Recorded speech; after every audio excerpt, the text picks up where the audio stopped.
Knowledge ഫാക്ടറിയുടെ പുതിയൊരു വീഡിയോയിലേക്ക് എല്ലാവർക്കും സ്വാഗതം. അപ്പം നമ്മൾ ഇന്ന് ഈ വീഡിയോയിൽ കുറച്ചധികം കറണ്ട് അഫയേഴ്സും അതുമായിട്ട് റിലേറ്റ് ചെയ്തിട്ടുള്ള കുറച്ച് റിലേറ്റഡ് ഫാക്റ്റുകളുമാണ് ഡിസ്കസ് ചെയ്യുന്നത്. അപ്പോൾ ഒരു ചോദ്യം കാണും, അതിൻ്റെ 4 ഓപ്ഷൻസ് കാണും. അപ്പോൾ ഏതാണ് ചോദ്യത്തിൻ്റെ ഉത്തരം എന്ന് കണ്ടെത്തിയ ശേഷം നമുക്ക് അതുമായിട്ട് ബന്ധപ്പെടുത്തിയിട്ടുള്ള കുറച്ച് റിലേറ്റഡ് ഫാക്റ്റുകൾ കൂടി പഠിക്കാം. ഓക്കെ, ഒന്നാമത്തെ ചോദ്യം പഠിക്കുക. 2022 ഓഗസ്റ്റിൽ അന്തരിച്ച മുൻ സോവിയറ്റ് യൂണിയന്റെ പ്രസിഡന്റ് ആരെന്നാണ് ചോദ്യം. 2022 ഓഗസ്റ്റിൽ അന്തരിച്ച മുൻ സോവിയറ്റ് യൂണിയന്റെ പ്രസിഡന്റ് ആരാണ് എന്നാണ് നമ്മുടെ ഒന്നാമത്തെ ചോദ്യം. ആരാണ്? അപ്പോൾ ഇതിൽ ഓപ്ഷൻ എ ആണ് ശരി ഉത്തരമായിട്ട് വരുന്നത്.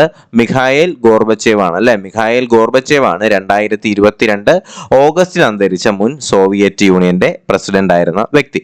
അപ്പോൾ നമുക്ക് മിഖായേൽ ഗോർബച്ചേവിനെ കുറിച്ച് കുറച്ചധികം കാര്യങ്ങൾ പഠിക്കാം. സോവിയറ്റ് യൂണിയന്റെ അവസാനത്തെ പ്രസിഡന്റ് ആയിരുന്നു ആര്? മിഖായേൽ ഗോർബച്ചേവ് അല്ലെ. സോവിയറ്റ് യൂണിയന്റെ അവസാനത്തെ പ്രസിഡന്റ് ആയിരുന്നു Mikhail Gorbachev. 1991 December 25 Gorbachev president സ്ഥാനം എന്ത് ചെയ്തു? രാജിവെച്ചു. 1991 ഡിസംബർ 25 മിഖായേൽ ഗോർബച്ചേവ് പ്രസിഡന്റ് സ്ഥാനം രാജിവെച്ചു. ശ്രദ്ധിക്കണം, നമ്മുടെ സോവിയറ്റ് യൂണിയന്റെ അവസാനത്തെ പ്രസിഡന്റ് ആയിരുന്നു ആര്? Mikhail Gorbachev. നിലവിൽ ഇപ്പോൾ അത് ഡിവൈഡായി പല രാജ്യങ്ങളായി മാറി അല്ലേ. അപ്പോൾ സോവിയറ്റ് യൂണിയന്റെ അവസാനത്തെ പ്രസിഡന്റ് ആയിരുന്നു മിഖായേൽ ഗോർബച്ചേവ്. നമ്മുടെ ഗോർബച്ചേവ് തുടങ്ങി വെച്ച കുറച്ച് പരിഷ്കാരങ്ങളുണ്ട്. PSCക്ക് വളരെ ഇഷ്ടപ്പെട്ട 2 പരിഷ്കാരങ്ങളാണ്. ഒന്നെന്ന് പറയുന്നത് ഗ്ലാസ്നോസ്തും മറ്റൊന്ന് പെരിസ്ട്രോയിക്ക് കേട്ടോ. അപ്പൊ ഗോർബച്ചേവ് തുടങ്ങി വെച്ച 2 പരിഷ്കാരങ്ങളാണ് ഗ്ലാസ്നോസ്തും പെരിസ്ട്രോയിക്കയും. ഓക്കെ, അതുപോലെ തന്നെ 1985 മുതൽ 1991 വരെ Soviet communist party general secretary ആയിരുന്നു ആര്? നമ്മുടെ മിഖായേൽ ഗോർബച്ചേവ്.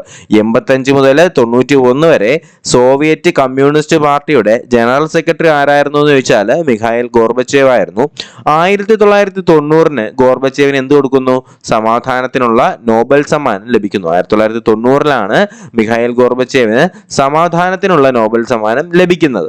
അതുപോലെ തന്നെ ഇപ്പോഴത്തെ നമ്മുടെ റഷ്യൻ പ്രസിഡന്റ് ആരെന്ന് ചോദിച്ചാൽ അത് വ്ളാഡിമിർ പുടിൻ ആണ് അല്ലെ. വ്ളാഡിമിർ പുടിൻ ആണ് റഷ്യയുടെ ഇപ്പോഴത്തെ പ്രസിഡന്റ്. അപ്പോൾ നമ്മൾ പറഞ്ഞത് നമ്മുടെ 2022 ഓഗസ്റ്റിൽ അന്തരിച്ച മുൻ സോവിയറ്റ് യൂണിയന്റെ പ്രസിഡന്റിനെ പറ്റിയാണ്. അദ്ദേഹത്തിന്റെ പേര് മിഖായേൽ ഗോർബച്ചേവ് എന്നാണ്. സോവിയറ്റ് യൂണിയന്റെ അവസാനത്തെ പ്രസിഡന്റ് ആയിരുന്നു ഗോർബച്ചേവ്. 91 ഡിസംബർ 25 ഗോർബച്ചേവ് എന്ത് ചെയ്യുന്നു? സ്ഥാനം രാജിവെക്കുന്നു. ഗോർബച്ചേവ് തുടങ്ങി വെച്ച പരിഷ്കാരങ്ങളാണ് ഗ്ലാസ്നോസ്തും പെരിസ്ട്രോയിക്കയും. 85 മുതൽ 91 വരെ സോവിയറ്റ് കമ്മ്യൂണിസ്റ്റ് പാർട്ടിയുടെ ജനറൽ സെക്രട്ടറി ആയിരുന്നു ആര്? നമ്മുടെ മിഖായേൽ ഗോർബച്ചേവ്. 90 ഗോർബച്ചേവിന് സമാധാനത്തിനുള്ള നോബൽ സമ്മാനം ലഭിക്കുന്നു. ഇപ്പോഴത്തെ പ്രസിഡന്റ് എന്ന് പറയുന്ന ആരാണ്? വ്ളാഡിമിർ പുടിൻ ആണ്. ഓക്കെ അല്ലേ. ഓക്കെ, നമുക്ക് അടുത്ത രണ്ടാമത്തെ ചോദ്യത്തിലേക്ക് തന്നെ കിടക്കാം. രണ്ടാമത്തെ ചോദ്യം വായിക്കുക.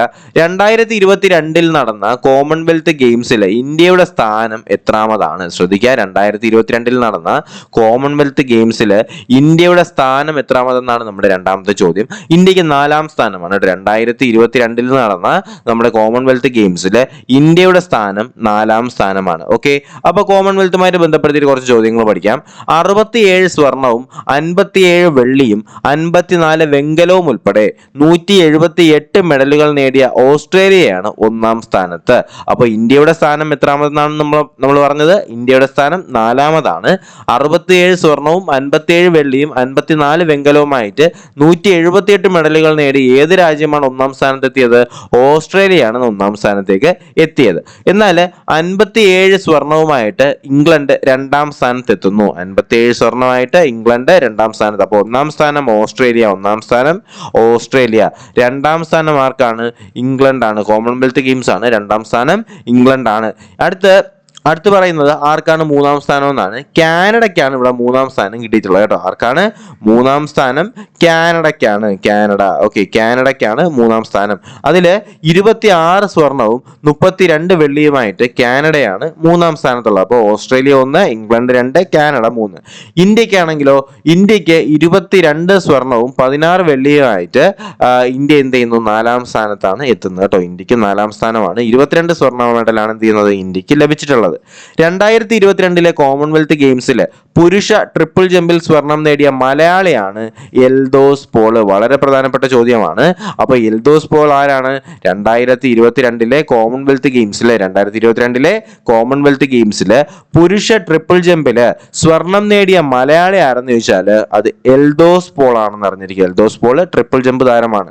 അതുപോലെ തന്നെ അബ്ദുള്ള അബൂബക്കർ ഇതേ ഇനത്തിൽ വെള്ളി മെഡൽ നേടിയ മലയാളിയാണ്. അബ്ദുള്ള അബൂബക്കർ ഇതേ ഇനത്തിൽ എന്ത് ചെയ്തിട്ടുണ്ട്? വെള്ളി മെഡലും നേടിയിട്ടുണ്ട്. ഓക്കെ അല്ലേ? അടുത്ത പോയിന്റ് എന്ന് പറയുന്നത് 2022 കോമൺവെൽത്ത് ഗെയിംസിൽ ലോങ് ജമ്പിൽ വെള്ളി മെഡൽ നേടിയ മലയാളി താരമാണ് എം ശ്രീശങ്കർ എന്നാണ്. 2022 കോമൺവെൽത്ത് ഗെയിംസിൽ വെള്ളി മെഡൽ നേടി, ലോങ് ജമ്പിലാണ്, ലോങ് ജമ്പിൽ വെള്ളി മെഡൽ നേടിയ മലയാളി താരം ആരെന്ന് ചോദിച്ചാൽ അത് എം ശ്രീശങ്കർ ആണെന്ന് അറിഞ്ഞിരിക്കുക. ഇംഗ്ലണ്ടിലെ ബെർമിംഗ്ഹാം ആയിരുന്നു 2022 കോമൺവെൽത്ത് ഗെയിംസിന്റെ വേദി. അപ്പോൾ എവിടെയായിരുന്നു കോമൺവെൽത്ത് ഗെയിംസിന്റെ വേദി? ഇംഗ്ലണ്ടിലെ ബെർമിംഗ്ഹാം ആയിരുന്നു 2022 കോമൺവെൽത്ത് ഗെയിംസിന്റെ വേദി എന്നുകൂടി അറിഞ്ഞിരിക്കുക. അപ്പോൾ മൂന്നാമത്തെ ചോദ്യത്തിലേക്ക് പോകുന്നതിന് മുന്നേ ചാനൽ ഇതുവരെ സബ്സ്ക്രൈബ് ചെയ്യാത്ത ആരെങ്കിലും ഉണ്ടെങ്കിൽ എന്ത് ചെയ്യുക? ചാനൽ ഇപ്പോൾ തന്നെ സബ്സ്ക്രൈബ് ചെയ്യുക. വീഡിയോ ഒന്ന് ലൈക്ക് ചെയ്ത് സപ്പോർട്ട് ചെയ്യാനും നിങ്ങളുടെ അഭിപ്രായങ്ങൾ കമന്റുകളായിട്ട് രേഖപ്പെടുത്താനും എന്ത് ചെയ്യുക? മറക്കരുത് കേട്ടോ. അപ്പൊ നമുക്കടുത്ത് മൂന്നാമത്തെ ചോദ്യത്തിലേക്ക് പോകാം. 36ാമത് ദേശീയ ഗെയിംസിന് വേദിയായത് എവിടെയാണ്? 36ാമത് ദേശീയ ഗെയിംസിന് വേദിയായത് എവിടെയാണ്? നാഷണൽ ഗെയിംസിന് വേദിയായത് ഗുജറാത്ത് ആണ് കേട്ടോ. 36ാമത് നാഷണൽ ഗെയിംസ് ഗുജറാത്തിലാണ്. 2022 നടന്ന 36ാമത് ദേശീയ ഗെയിംസിൽ ഒന്നാം സ്ഥാനം കരസ്ഥമാക്കിയത് സർവീസസ് ആണ് കേട്ടോ. അപ്പം നാഷണൽ ഗെയിംസിൽ 36ാമത് ദേശീയ ഗെയിംസിൽ ഒന്നാം സ്ഥാനം കരസ്ഥമാക്കിയത് ആരെന്ന് ചോദിച്ചാൽ അത് സർവീസസ് ആണെന്ന് അറിഞ്ഞിരിക്കുക. 61 സ്വർണവും 35 വെള്ളിയും 32 വെങ്കലവുമായിട്ട് 128 മെഡലുകൾ നേടിയാണ് സർവീസസ് ഒന്നാം സ്ഥാനത്തേക്ക് എത്തിയത്. 28 സ്വർണമായിട്ട് നമ്മുടെ കേരളത്തിന് 6ാം സ്ഥാനമാണ് ലഭിച്ചത് കേട്ടോ. 28 സ്വർണമായിട്ട് നമ്മുടെ കേരളത്തിന് 6ാം സ്ഥാനമാണ് ലഭിച്ചത് എന്ന് അറിഞ്ഞിരിക്കുക. ഒന്നാം സ്ഥാനം സർവീസസ് ആണ്. 36ാമത് ഗുജറാത്തിലെ ദേശീയ ഗെയിംസിന്റെ ഭാഗ്യചിഹ്നം ചോദിച്ചേക്കാം. സാവാജ് എന്ന സിംഹമാണ്. എന്താണ്? സാവാജ് എന്ന് പറയുന്ന സിംഹമാണ്. എന്ത്? 36ാമത് ദേശീയ ഗെയിംസിന്റെ ഭാഗ്യചിഹ്നം എന്താണ്? സാവാജ് എന്ന് പറയുന്ന സിംഹമാണെന്ന് അറിഞ്ഞിരിക്കുക. സാവാജ് എന്ന് പറയുന്നത് ഒരു സിംഹമാണ് 36ാമത് ദേശീയ ഗെയിംസിന്റെ ചിഹ്നം. ഓക്കെ അല്ലേ?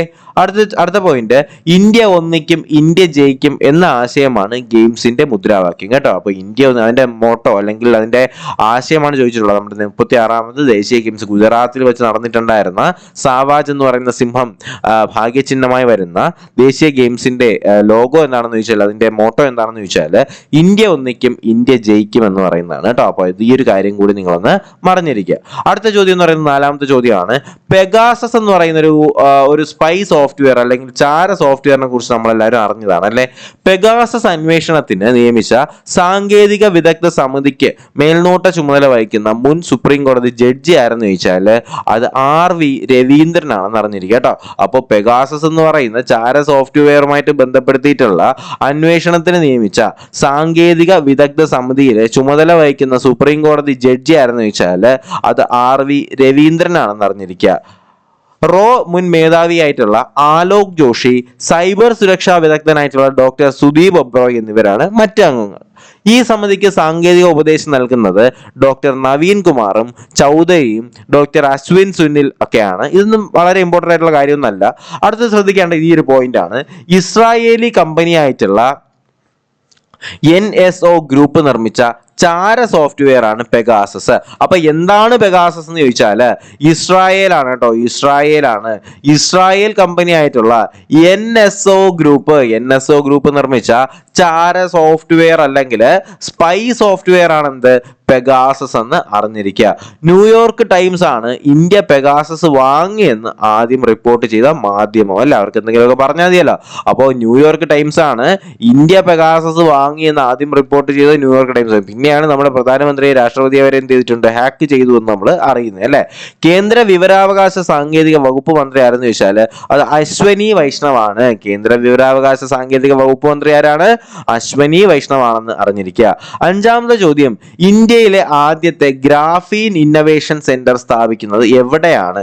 ഇന്ത്യയിലെ ആദ്യത്തെ ഗ്രാഫീൻ ഇന്നവേഷൻ സെന്റർ സ്ഥാപിക്കുന്നത് കേരളത്തിലാണ് കേട്ടോ. ഇന്ത്യയിലെ ആദ്യത്തെ ഗ്രാഫീൻ ഇന്നവേഷൻ സെന്റർ കേരളത്തിലാണ്. വജ്രത്തെക്കാൾ കാഠിന്യമുള്ളതും ഉരുക്കിനേക്കാൾ 10 മടങ്ങ് ശക്തിയുള്ളതുമായിട്ടുള്ള കാർബണിന്റെ ഒറ്റപ്പാളി ഗുണഭേദമാണ് ഗ്രാഫീൻ. അപ്പൊ എന്താണ് ഗ്രാഫീൻ? അതിന്റെ പ്രത്യേകത എന്താണ്? വജ്രത്തെക്കാൾ കാഠിന്യമുള്ളതാണ്. ലോകത്ത് തന്നെ ഏറ്റവും കാഠിന്യമുള്ള പദാർത്ഥം വജ്രമാണെന്ന് പഠിച്ചു. അപ്പോൾ വജ്രത്തെക്കാൾ കാഠിന്യമുള്ളതും ഉരുക്കിനേക്കാൾ 10 മടങ്ങ് ശക്തിയുള്ളതുമായിട്ടുള്ള കാർബണിന്റെ ഒറ്റപ്പാളി ഗുണഭേദമാണ് എന്ത്? ഗ്രാഫിന്.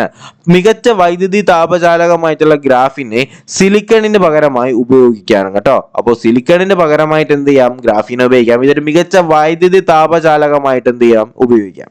അതുപോലെ തന്നെ ഊർജോൽപാദനത്തിനും അല്ലെങ്കിൽ വൈദ്യശാസ്ത്ര മേഖലയിലും വലിയ മാറ്റത്തിന് ഗ്രാഫീൻ ഉപയോഗിച്ചുള്ള സാങ്കേതിക വിദ്യകൾക്ക് കഴിയും കേട്ടോ. അടുത്ത പോയിന്റ്, കേരള ഡിജിറ്റൽ യൂണിവേഴ്സിറ്റിയും centre for materials for electronics ടെക്നോളജിയും സംയുക്തമായാണ് ഈ ഒരു പ്രോഗ്രാം നടപ്പിലാക്കുന്നത്.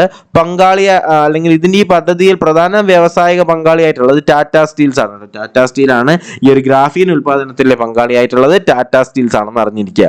ഈയിടെ റാംസർ സൈറ്റുകളുടെ പട്ടികയിൽ ഇടപ്പെടുത്തിയ ബഗീര എന്ന് പറയുന്ന വന്യജീവി സങ്കേതം ഏത് സംസ്ഥാനത്താണെന്നാണ് ചോദ്യം. ബഗീര വന്യജീവി സങ്കേതം വളരെ പ്രധാനപ്പെട്ട ഒരു ചോദ്യമാണ്. ബഗീര വന്യജീവി സങ്കേതം ഉത്തർപ്രദേശിലാണ്. അപ്പോൾ ഉത്തർപ്രദേശിലാണ് റാംസർ സൈറ്റിൽ ഇപ്പോൾ പേര് നേടിയ ബഗീര എന്ന് പറയുന്ന വന്യജീവി സങ്കേതം. അടുത്ത ചോദ്യം, ലോക തണ്ണീർത്തട ദിനം ആചരിക്കുന്നത് എന്നാണ്? ഫെബ്രുവരി 2-നാണ് നമ്മൾ ലോക തണ്ണീർത്തട ദിനം ആചരിക്കുന്നത്. അപ്പൊ ലോക തണ്ണീർത്തട ദിനം എന്നാണ്? ഫെബ്രുവരി 2-നാണ് ലോക തണ്ണീർത്തട ദിനം ആചരിക്കുന്നത്. 2022 തണ്ണീർത്തട ദിനത്തിന്റെ പ്രമേയം ചോദിച്ചാൽ wetlands action for people and nature എന്നാണ് കേട്ടോ. അപ്പൊ 2022 തണ്ണീർത്തട ദിനത്തിന്റെ പ്രമേയമാണ് എന്ത്? Wetlands action for people and nature. ലോക തണ്ണീർത്തട ദിനം ഫെബ്രുവരി 2-ആണ്. ഫെബ്രുവരി 2 ലോക തണ്ണീർത്തട ദിനം. 2022 തണ്ണീർത്തട ദിനത്തിന്റെ പ്രമേയമാണ് wetlands action for people and nature. Ramsar site ആയിട്ടുള്ള കാഞ്ഞിരംകുളം പക്ഷി സങ്കേതം സ്ഥിതി ചെയ്യുന്ന സംസ്ഥാനമാണ് തമിഴ്നാട്. അപ്പൊ എന്താണ്? റാംസർ സൈറ്റ് ആയിട്ടുള്ള കാഞ്ഞിരംകുളം പക്ഷി സങ്കേതം സ്ഥിതി ചെയ്യുന്ന എവിടെയാണെന്ന് വെച്ചാൽ തമിഴ്നാട്ടിലാണ് കാഞ്ഞിരംകുളം പക്ഷി സങ്കേതം. അടുത്ത് ഹൈദർപൂർ തണ്ണീർത്തടം. ശ്രദ്ധിക്കുക, ഹൈദർപൂർ തണ്ണീർത്തടം ഉത്തർപ്രദേശിലാണ്. അപ്പൊ ഉത്തർപ്രദേശിലാണ് ഹൈദർപൂർ തണ്ണീർത്തടവും ബഗീര വന്യജീവി സങ്കേതവും. വേമ്പനാട്, അഷ്ടമുടി, ശാസ്താംകോട്ട കായലുകളെ റാംസർ സൈറ്റിൽ ഉൾപ്പെടുത്തിയ വർഷമാണ് 2002. 2002 എന്ത് ചെയ്യുന്നു? വേമ്പനാടിനെയും അഷ്ടമുടിയെയും ശാസ്താംകോട്ട കായലുകളെ എന്ത് ചെയ്യുന്നു? റാംസർ പട്ടികയിലേക്ക് ഉൾപ്പെടുത്തുന്നു അല്ലേ? അപ്പൊ റാംസർ പട്ടികയിലെ വേമ്പനാടും അഷ്ടമുടിയും ശാസ്താംകോട്ടയും വരുന്നത് 2002-ലാണെന്ന് അറിഞ്ഞിരിക്കുക.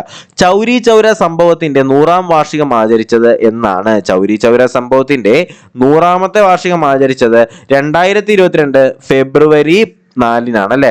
എന്നാൽ എന്റെ ചോദ്യം ഇതാണ്, ചൗരി ചൗര ഇൻസിഡന്റ് അല്ലെങ്കിൽ സംഭവം നടന്ന വർഷം ഏതെന്ന് എത്രയും വേഗം എന്ത് ചെയ്യുക? കമന്റ് ആയിട്ട് പറയുക. അപ്പൊ ചൗരി ചൗര വർഷം അല്ലെങ്കിൽ ചൗരി ചൗര എന്ന് പറയുന്ന ഇൻസിഡന്റ് 22 പോലീസുകാരെ ഉത്തർപ്രദേശിലെ ഒരു പോലീസ് സ്റ്റേഷനകത്തിട്ട് കത്തിച്ചു വന്ന ഈ ഒരു സംഭവം നടന്നത് ഏത് വർഷമാണെന്ന് എത്രയും പെട്ടെന്ന് തന്നെ കമന്റ് ആയിട്ട് പറയുക കേട്ടോ. അപ്പൊ ചൗരി ചൗര സംഭവത്തിന്റെ നമ്മുടെ 100-ാമത്തെ വാർഷികം ആചരിച്ചത് എന്നാണെന്ന് ചോദിച്ചാൽ 2022 ഫെബ്രുവരി 4-നാണെന്ന് അറിഞ്ഞിരിക്കുക. അടുത്ത് നോക്കാം, 1922 ഫെബ്രുവരി 4-നാണ് ചൗരി ചൗര അല്ലെ? അപ്പൊ എപ്പോഴാണ് ചൗരി ചൗര? 1922 ഫെബ്രുവരി 4-നാണ് ചൗരി ചൗര എന്ന് പറയുന്ന ഈ ഒരു സംഭവം നടന്നത്. ചൗരി ചൗര എന്ന് പറയുന്ന ഗ്രാമം സ്ഥിതി ചെയ്യുന്ന സംസ്ഥാനം ചോദിച്ചാൽ അത് ഉത്തർപ്രദേശ് ആണ്. ചൗരി ചൗര എന്ന് പറയുന്ന ഗ്രാമം സ്ഥിതി ചെയ്യുന്ന സംസ്ഥാനം ഏതാണ്? ഉത്തർപ്രദേശ് ആണ്. ഗാന്ധിജി നിസ്സഹകരണ പ്രസ്ഥാനം പിൻവലിക്കാൻ കാരണമായ സംഭവമാണ് എന്ത്? ചൗരി ചൗര. ഗാന്ധിജി നിസ്സഹകരണ പ്രസ്ഥാനം പിൻവലിക്കാൻ കാരണമായ സംഭവമാണ് ചൗരി ചൗര. ചൗരി ചൗര സംഭവത്തെ തുടർന്നുകൊണ്ട് നിസ്സഹകരണ പ്രസ്ഥാനത്തെ ഹിമാലയൻ ബ്ലണ്ടർ എന്ന് വിശേഷിപ്പിച്ചത് ആരാണ്? മഹാത്മാഗാന്ധിയാണ് കേട്ടോ. ശ്രദ്ധിക്കണം, ചൗരി ചൗര സംഭവത്തെ തുടർന്നുകൊണ്ട് നിസ്സഹകരണ പ്രസ്ഥാനത്തെ ഹിമാലയൻ ബ്ലണ്ടർ എന്ന് വിശേഷിപ്പിച്ച ആരെന്ന് വെച്ചാൽ മഹാത്മാഗാന്ധി തന്നെയാണ് ചൗരി ചൗരയെ ഹിമാലയൻ ബ്ലണ്ടർ എന്ന് വിശേഷിപ്പിച്ചത്. ചൗരി ചൗര സംഭവത്തെ തുടർന്ന് ഗാന്ധിജി നിസ്സഹകരണ പ്രസ്ഥാനം പിൻവലിച്ചത് 2022 ഫെബ്രുവരി 12-നാണെന്ന് അറിഞ്ഞിരിക്കുക. ഫെബ്രുവരി 12-ന് എന്ത് ചെയ്യുന്നു? ഗാന്ധിജി ചൗരി ചൗര എന്ന് പറയുന്ന ഈ ഒരു സംഭവത്തെ തുടർന്നുകൊണ്ട് നിസ്സഹകരണ പ്രസ്ഥാനം അല്ലെങ്കിൽ നോൺ കോപ്പറേഷൻ മൂവ്മെന്റ് പിൻവലിക്കുന്നു. 2022 ശീതകാല ഒളിമ്പിക്സിന് വേദിയായ രാജ്യം ഏതാണെന്ന് ചോദിച്ചാൽ 2022 വിന്റർ ഒളിമ്പിക്സ് വിന്റർ ഒളിമ്പിക്സിന് വേദിയായത് ചൈനയാണ് കേട്ടോ. 2022 വിന്റർ ഒളിമ്പിക്സിന് വേദിയായത് ചൈനയാണെന്ന് അറിഞ്ഞിരിക്കുക. ചൈനയിലെ ബെയ്ജിംഗ് ആയിരുന്നു 2022 വിന്റർ ഒളിമ്പിക്സിന്റെ വേദി.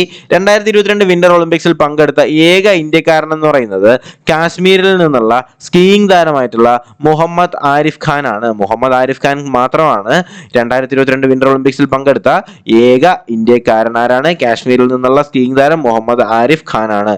ഇറ്റലിയിലെ മിലനോ കോർട്ടയിലാണ് 2026 ശൈത്യകാല ഒളിമ്പിക്സിന്റെ വേദി. അപ്പോൾ ഇറ്റലിയിലെ വെച്ചിട്ടാണ്, മിലനോ കോർട്ടയിൽ വെച്ചിട്ടാണ് 2026 എന്ത് ചെയ്യാൻ പോകുന്നത്, ശീതകാല ഒളിമ്പിക്സ് നടത്താനായിട്ട് പോകുന്നത്. അപ്പോൾ ഈ പുള്ളിക്കാരനെ നിങ്ങൾക്ക് എല്ലാവർക്കും അറിയായിരിക്കും. ഇദ്ദേഹത്തിന്റെ പേരെന്താണ്? ഇന്ത്യൻ ഹോക്കി ടീമിന്റെ ഗോൾ കീപ്പർ ആയിട്ടുള്ള PR ശ്രീജേഷ് ആണ് അല്ലെ. അപ്പൊ 2021 world athlete of the year പുരസ്കാരം നേടിയ ഇന്ത്യൻ കായിക താരമാരെന്ന് ചോദിച്ചാൽ അത് PR ശ്രീജേഷ് ആണ്. 2021 world athlete of the year പുരസ്കാരം നേടിയ ഇന്ത്യൻ കായിക താരമാരെന്ന് ചോദിച്ചാൽ അതാരാണ്? PR ശ്രീജേഷ് ആണ് world athlete of the year പുരസ്കാരം 2021 നേടിയിട്ടുള്ളത്. വേൾഡ് ഗെയിംസിന്റെ അത്ലറ്റ് ഓഫ് ദി ഇയർ പുരസ്കാരം നേടുന്ന രണ്ടാമത്തെ ഇന്ത്യൻ താരമാണ് ആര്? PR ശ്രീജേഷ്. വനിതാ ഹോക്കി ടീം ക്യാപ്റ്റൻ ആയിട്ടുള്ള റാണി റാംപെൽ ആണ് ആദ്യമായി ഈ പുരസ്കാരം നേടുന്നത്. അപ്പോൾ world athlete of the year പുരസ്കാരം ആദ്യമായി നേടുന്ന വനിതാ ഹോക്കി താരം അല്ലെങ്കിൽ ഹോക്കി ടീം ക്യാപ്റ്റൻ ആയിട്ടുള്ള റാണി റാംപെൽ ആണ്. രണ്ടാമത് നേടുന്ന വ്യക്തിയാണ് ആര്? നമ്മുടെ ഇന്ത്യൻ ഹോക്കി ടീം ക്യാപ്റ്റൻ ആയിട്ടുള്ള PR ശ്രീജേഷ്. 2015 അർജുന അവാർഡും 2021 ഖേൽരത്ന അവാർഡും PR ശ്രീജേഷിന് ലഭിച്ചിട്ടുണ്ട് കേട്ടോ. അപ്പൊ 2015 എന്ത് ചെയ്യുന്നത്? PR ശ്രീജേഷിന് അർജുന അവാർഡ് ലഭിക്കുന്നത്. എന്നാൽ 2021 എന്ത് ചെയ്യുന്നു? ഖേൽരത്ന പുരസ്കാരവും നമ്മുടെ PR ശ്രീജേഷിന് ലഭിക്കുന്നു. ഒളിമ്പിക് മെഡൽ നേടുന്ന രണ്ടാമത്തെ മലയാളിയാണ് PR ശ്രീജേഷ്. ഒളിമ്പിക് മെഡൽ നേടുന്ന രണ്ടാമത്തെ മലയാളി ആരെന്ന് ചോദിച്ചാൽ അത് PR ശ്രീജേഷ് ആണ്. 2016 റിയോ ഒളിമ്പിക്സിൽ ഇന്ത്യൻ ഹോക്കി ടീമിന്റെ നായകനായിരുന്നു ആര്? PR ശ്രീജേഷ്. അപ്പൊ 2016 റിയോ ഒളിമ്പിക്സിൽ ഇന്ത്യൻ ഹോക്കി ടീമിന്റെ ക്യാപ്റ്റനും ആരായിരുന്നു? PR ശ്രീജേഷ് ആണ്. അപ്പോൾ നമ്മളിപ്പോൾ ഡിസ്കസ് ചെയ്തത് 9 കറണ്ട് അഫയേഴ്സ് ചോദ്യങ്ങളും അതുമായിട്ട് റിലേറ്റ് ചെയ്തിട്ടുള്ള ഒരുപാട് ഫാക്റ്റുകളുമാണ്. അപ്പോൾ തീർച്ചയായിട്ടും ഈ ഒരു വീഡിയോ നിങ്ങൾ ആരെങ്കിലും 10th ലെവൽ പ്രിലിംസോ, ഏതൊക്കെയാണ് 10th ലെവൽ പ്രിലിംസോ, നമ്മുടെ +2 പ്രിലിംസോ അല്ലെങ്കിൽ ഡിഗ്രി ലെവൽ പ്രിലിംസോ ഒക്കെ എഴുതുന്ന ആരെങ്കിലും ഉണ്ടെങ്കിൽ തീർച്ചയായിട്ടും നിങ്ങൾക്ക് 3 പേർക്കും ഒരുപോലെ ഉപയോഗപ്പെടുന്ന വീഡിയോയാണ്. യൂണിവേഴ്സിറ്റി LGSകാരൊക്കെ പഠിച്ചിരിക്കുക. അപ്പോൾ ഈ ഒരു വീഡിയോ നിങ്ങൾക്ക് ഇഷ്ടമായെന്ന് തോന്നുകയാണെങ്കിൽ വീഡിയോ ലൈക്ക് ചെയ്യുക, ചാനൽ സബ്സ്ക്രൈബ് ചെയ്യുക, നിങ്ങളുടെ അഭിപ്രായങ്ങൾ തീർച്ചയായിട്ടും കമന്റുകളായിട്ട് കൂടി രേഖപ്പെടുത്തുക. അതുപോലെ തന്നെ ഈ വീഡിയോ ഷെയർ ചെയ്ത് നിങ്ങളുടെ PSC ഗ്രൂപ്പുകളിലോട്ടും നിങ്ങളുടെ സുഹൃത്തുക്കളിലേക്കും കൂടിയൊക്കെ എത്തിച്ചു കൊടുക്കാനും മറക്കരുത്. അപ്പോൾ എന്തായാലും നമുക്ക് പുതിയൊരു വീഡിയോയും ക്ലാസ്സും ഒക്കെ ആയിട്ട് ഉടനെ തന്നെ കാണാം. നമ്മുടെ ഈ കോഴ്സിലേക്ക് ജോയിൻ ചെയ്യാനുള്ള ലിങ്ക് ഡിസ്ക്രിപ്ഷൻ ബോക്സിലുണ്ട്. ആ ലിങ്ക് വഴി ജോയിൻ ചെയ്യുക. PDF നമ്മുടെ ഗ്രൂപ്പിൽ അവൈലബിൾ ആയിരിക്കും. അപ്പോൾ പുതിയൊരു വീഡിയോയും ക്ലാസ്സും ആയിട്ട് കാണുന്നവരേക്കും എല്ലാവർക്കും bye bye, good bye, take care.